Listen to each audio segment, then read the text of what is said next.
ஓம் சாந்தி. இன்றைக்கி பாபாவோட ஆதிதேவ் புக்கிலேருந்து கொஞ்சம் பார்க்கலாம். ஒப்பற்ற பக்தி நன்னடத்தை. குழந்தை பருவம் முதலே பாபா ஸ்ரீமன் நாராயணரின் பக்தனாக இருந்தார்.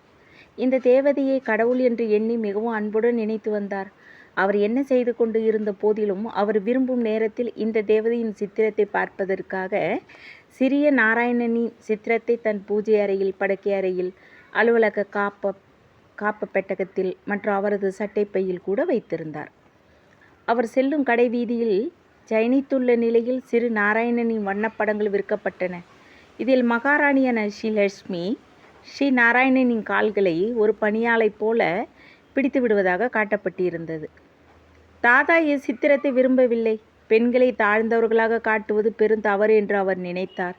அத்தகைய இழிவான எண்ணம் தேவதையின் மனதில் நிச்சயமாக தோன்றி இருக்க முடியாது.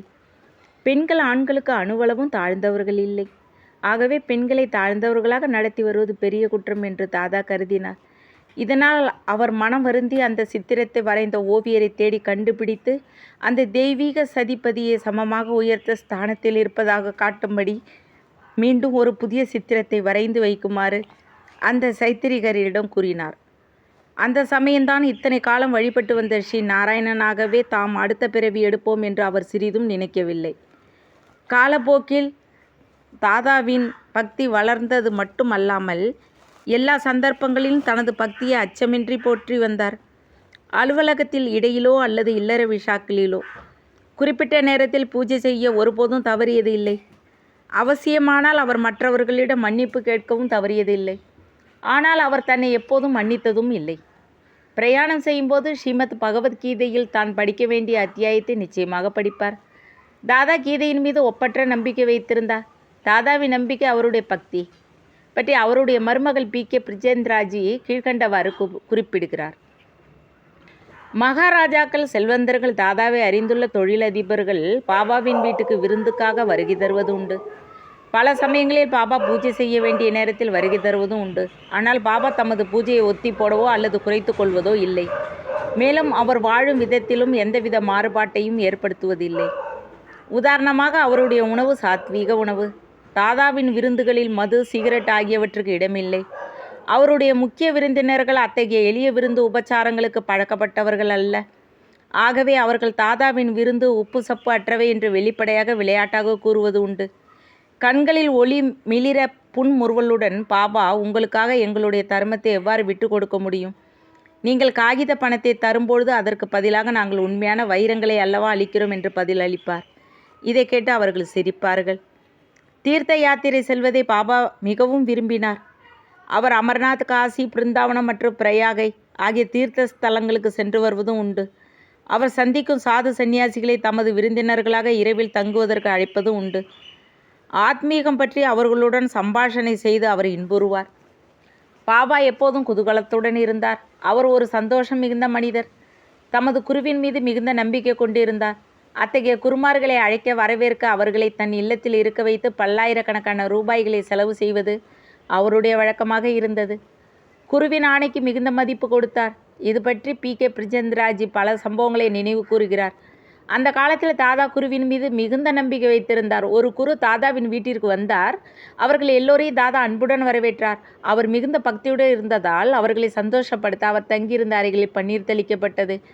பாபாவே பன்னீரை தெளித்து ஊதுபத்திகளை கொளுத்தினார். குருவின் ஓய்வுக்கு பங்கம் எதுவும் ஏற்படக்கூடாது என்று கவலைப்பட்டார். ஒரு நாயின் குறைப்பு சத்தம் கூட குருவின் உறக்கத்தை கலைத்து விடக்கூடாது என்று நினைத்தார். குரு ஓய்வு எடுக்கும்போது அவரை பாதுகாக்க ஒருவரை பிரத்யேகமாக நியமித்தார். மாங்கனிகள் கிடைக்காத காலமாக இருப்பினும் குரு அவற்றை விரும்புவதை அறிந்து இடைவிடாது பல இடங்கள் தேடி அவற்றை கொண்டு வந்தார். ஒவ்வொரு பழத்தையும் அதிக விலை கொடுத்து வாங்க வேண்டி இருப்பினும் ஒருபோதும் தவறாமல் அவற்றை வாங்கி தந்தார். சந்தர்ப்பத்தை பொருட்படுத்தாமல் குருவின் மிக சிறிய ஆணைக்கும் பணிந்து வந்தார். ஒருமுறை அவரது பேர குழந்தையின் பெயர் சூட்டு விழாவுக்கு பல பிரபலங்கள் அழைக்கப்பட்டு இருந்தனர். அந்த நேரம் தாதாவுக்கு ஒரு முக்கியமான வேலை இருப்பதால் உடன் வரும்படி தந்தி அவருடைய குருவிடமிருந்து வந்தது. உடன் தாதா தன் மனைவியார் யசோதாவிடம் விருந்து நிறுத்திவிடு, உடன் செல்ல வேண்டியிருப்பதால் உடைகளை எடுத்துவை என்று கூறினார். யசோதாஜிக்கு இதை நம்பவே இயலவில்லை. இந்த முக்கியமான தினத்தில் நீங்கள் எவ்வாறு செல்ல முடியும் என கேட்டார். குருவின் ஆணை யமதர்மன் ஆணைக்கு ஒப்பாகும். சாவு வந்தால் யமதர்மனிடம், இன்று என்னுடைய பேர குழந்தைக்கு பெயர் சூட்டு விழா, ஆகவே சிறிது பொறுத்து வாருங்கள் என்று சொல்ல முடியுமா என்று கேட்டு பாபா உள்ளே சென்று விட்டார். யசோதாஜி குடும்பத்தினரை கூட்டி தொலைபேசியில் உற்றார் உறவினர்களை அழைத்து பாபா அவசரமாக வெளியூர் செல்ல வேண்டியிருப்பதால் விஷா ஒத்திவைக்கப்பட்டது என்று அறிவித்தார்கள். குரு எந்த காரியத்துக்காக அவசரமாக அவரை அழைத்தார் தெரியுமா? சூதாட்டத்தில் பணத்தை இழந்துவிட்ட ஒரு சிஷ்யனுக்கு ரூபாய் 10,000 பாபா அளிக்க வேண்டும் என்பதற்காக. இருப்பினும் குருவின் கட்டளைப்படி நடந்தார்.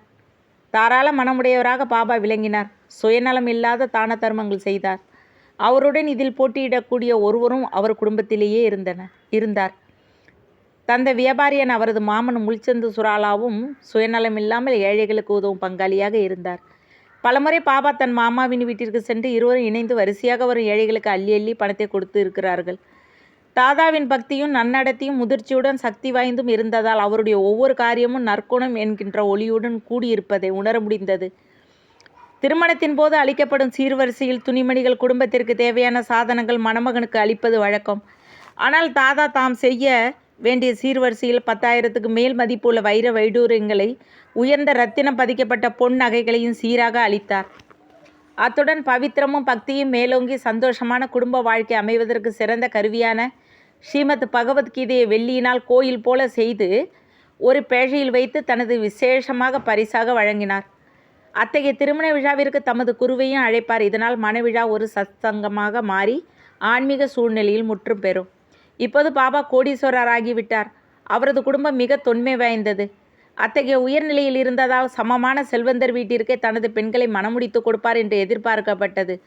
மாறாக புட்டு என்ற செல்லமாக அழைக்கப்பட்ட தாதாவின் மகளை போதராஜ் என்கிற ஒரு சாதாரண கிராம பள்ளி தலைமை ஆசிரியருக்கு திருமணம் செய்து கொடுக்க தீர்மானித்தார். தலைமை ஆசிரியர் ஒரு சாதாரண குடும்பத்தை சேர்ந்தவர். ஆனால் தாதாவின் பெண் அழகு, புத்தி கூர்மை, பக்தி ஆகியவற்றுடன் மிகவும் சந்தோஷமாக வளர்ந்தவள். தாதா நினைத்தால் இந்தியாவிலிருந்து யாரை வேண்டுமானால் தன் மருமகனாக தேர்ந்தெடுக்கும் தகுதி பெற்றவர்.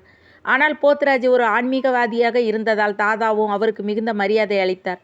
மகள் தந்தையை போல் புத்திசாலியானதால் புட்டு ஆன்மீக துறையில் உள்ள ஒருவரை கணவனாக அடைவதின் மதிப்பை உணர்ந்து இருந்தார். தலைமை ஆசிரியர் தியானம் செய்வதால் அதிக நாட்டம் கொண்டிருந்ததால் ஊர் மக்கள் யோகிராஜ் என்றே அவரை அழைத்தனர்.